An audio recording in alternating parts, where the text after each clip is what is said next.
Biz hozirgi vaqtda Misr shaharining Sayapariq savdo үзәгендә.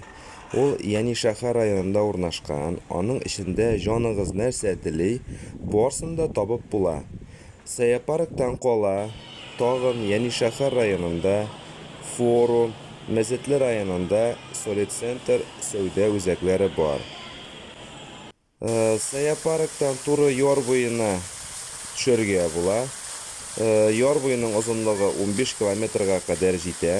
Анда бик күп ял урыннары бар.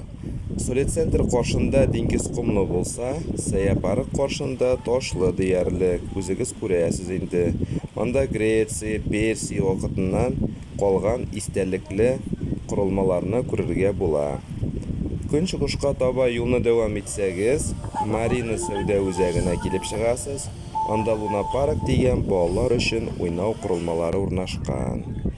Яр буенда яхталар өчен аерым мәйданчык бар, кафе-рестораннарны да табырга була. Киридән шәһәр эченә кайтсак, бу инде Solid Center каршында маршрутка автобусларын күрергә була. Бездәге шикелле газельгә охшаган менә Volkswagenнар йөри. Аларны икенче төрле акулалар дип йөртәләр. Шулай ук Сирия халкының ничек интегеп шешәләр җыеп жүргәнен күрергә була. Бөтен җыйган шешәләрен алып барып тапшырып, акчага алыштырып, үзләренә ипи сөт сатып алалар. Башкача эш юк. Төнге шәһәргә чумсак, үзегез беләсез инде, монда кафе-рестораннар иртәнгә кадәр эшләүдән туктамый.